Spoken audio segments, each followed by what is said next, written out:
Keamanan pangan, makan bergizi gratis. Jika tidak aman, itu bukan makanan. Prinsip keamanan pangan ini perlu ditegaskan lagi untuk menjadi fondasi program makan bergizi gratis atau MBG. Sejak program MBG diluncurkan pada 6 Januari 2025, sedikitnya 4 kasus keracunan makanan dilaporkan terjadi di 4 daerah berbeda. Ratusan anak setingkat SD, SMP hingga SMA keracunan setelah menyantap makanan program MBG. Keempat kasus itu, pertama 40 siswa SD Negeri Dukuh 03 Kabupaten Sukoharjo, Jawa Tengah, keracunan seusai menyantap makanan MBG pada 16 Januari 2025. Kedua, 8 siswa SD keracunan di Kabupaten Empat Lawang, Sumatera Selatan pada 18 Februari 2025. Ketiga, sedikitnya 60 pelajar dari sejumlah sekolah di Kabupaten Batang, Jawa Tengah, keracunan seusai menyantap paket MBG pada 14 April 2025. Keempat, 78 siswa MAN 1 Cianjur dan SMP PGRI 1 Cianjur di Jawa Barat juga keracunan 23 April lalu. Meskipun persentase kasus keracunan terbilang kecil dibandingkan dengan cakupan peserta program MBG yang sudah lebih dari 2 juta orang, kasus keracunan ini tidak bisa dianggap sepele. Badan Gizi Nasional diharapkan segera menyelidiki penyebab setiap kasus keracunan di lapangan. Apakah keracunan berasal dari makanan yang basi atau tempat makanan yang terkontaminasi, atau apakah ada prosedur standar operasi atau SOP yang dilewati? Karena sifatnya yang massal dengan target 82,9 juta orang tercakup hingga 5 tahun ke depan, keterbukaan informasi diperlukan dalam program MBG. Hasil penyelidikan atas kasus keracunan makanan ini perlu diumumkan kepada publik untuk menjadi pembelajaran bersama mengenai bagaimana menjaga keamanan pangan MBG. Kita memahami kompleksnya menyediakan makanan yang aman dalam jumlah yang banyak dengan keterlibatan banyak orang di dalamnya. Penyediaan makanan dalam jumlah banyak memerlukan SOP ketat agar makanan itu betul-betul aman dan layak dikonsumsi seperti biasa dilakukan perusahaan catering profesional. Profesionalisme ini yang juga kita harapkan demi mewujudkan keamanan pangan program MBG.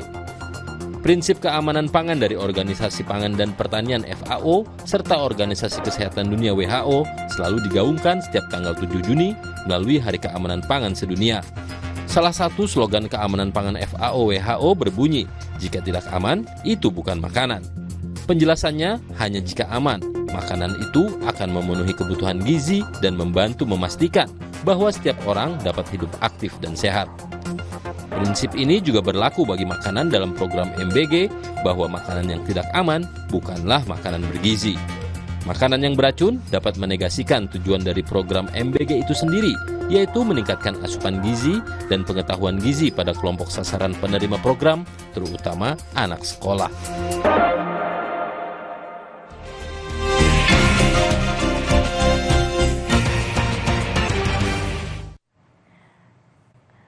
Saudara, kami ajak Anda untuk melihat informasi apa saja di Harian Kompas, Sabtu 26 April 2025.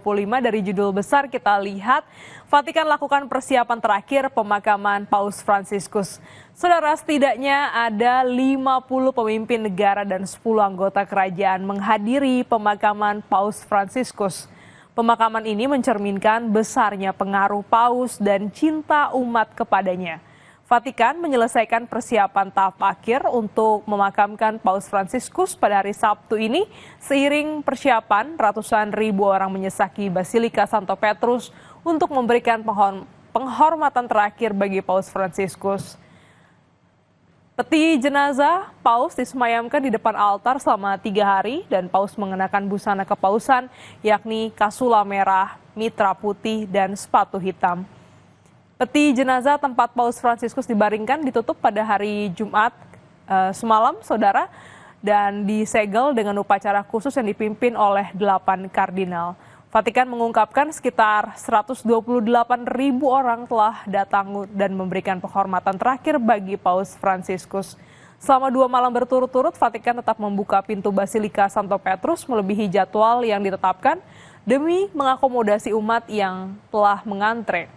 Kita lihat lagi ada sorotan lainnya, ini terkait dengan tarif Trump, RI dan AS memasuki fase negosiasi teknis. Delegasi Indonesia telah menandatangani kerangka kerja sama perundingan teknis dengan kantor perwakilan dagang Amerika Serikat. Penandatanganan ini menandai dimulainya fase awal negosiasi terkait tambahan tarif bea masuk impor sebesar 32% terhadap produk Indonesia yang direncanakan mulai diberlakukan Gedung Putih pada Juli 2025. Apapun pembahasan substansi teknis akan dilakukan antara delegasi Indonesia dan juga Amerika dalam 2 pekan ke depan dengan target penyelesaian negosiasi 60 hari. Hal ini disampaikan Menteri Koordinator Bidang Perekonomian Erlangga Hartarto dalam konferensi pers secara daring pada hari Jumat kemarin. Dengan ditandatanganinya dokumen tersebut secara resmi, proses negosiasi tingkat teknis antara Indonesia dan AS untuk membahas isu tarif impor dimulai. Targetnya dalam waktu 60 hari, Indonesia dan AS akan menyelesaikan pembahasan, ujar Erlangga.